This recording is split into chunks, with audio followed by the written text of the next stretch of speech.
এগুলো সব ভুলে যান, সব বাদ দেন। আগামীতে যাতে আমাদের ক্যান্ডিডেটকে কালীগঞ্জে এই পর্যন্ত ফজলুল হক মিলনের প্যারালাল কোন বিএনপি নেতা এই পর্যন্ত জন্ম হয় নাই। আগামী তো কবে হবে সেটা আমরা জানি না। গাজীপুরের কালীগঞ্জ উপজেলা ও পৌর বিএনপি নতুন আহ্বায়ক কমিটি ঘোষণা করা হয়। মঙ্গলবার 13 মে বিকেল 5টায় কালীগঞ্জের সাবেক সংসদ সদস্য এবং গাজীপুর জেলা বিএনপির সভাপতি AKM ফজলুল হক মিলনের নিজ বাসভবনে এক আলোচনা সভায় এই কমিটি ঘোষণা করা হয়। নবগঠিত কমিটিতে পুনরায় সভাপতি নির্বাচিত হন হুমায়ুন কবির মাস্টার এবং সদস্য সচিব হিসেবে পুনরায় দায়িত্ব পান খালিকুজ্জামান বাবলু।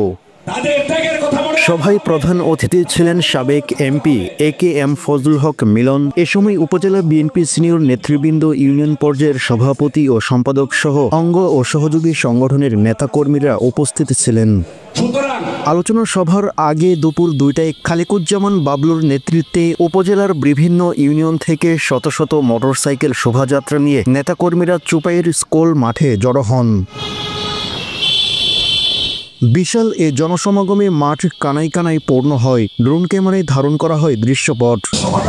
নবনির্বাচিত কমিটিকে শুভেচ্ছা জানান কালীগঞ্জ ও গাজীপুর জেলা বিএনপির নেতৃবৃন্দ। কমিটির পক্ষ থেকে দেশনেত্রী বেগম খালেদা জিয়া, তারেক রহমান ও জননেতা ফজলুল হক মিলনের প্রতি কৃতজ্ঞতা প্রকাশ করা হয়।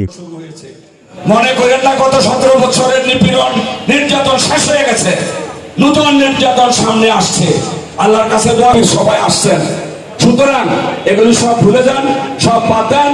আগামীতে যাতে আমাদের ক্যান্ডিডেটকে, এই যে মিলন ভাইয়ের এত বিরোধিতা করি, আমি কিছু কিছু ব্যাপারে তো মাঝে মাঝে অসন্তুষ্ট, কিন্তু এই কথাটা ব্যর্থের ভাষায় বলি, কালীগঞ্জে এই পর্যন্ত ফজলুল হক মিলনের প্যারালাল কোন বিএনপি নেতা এই পর্যন্ত জন্ম হয় নাই।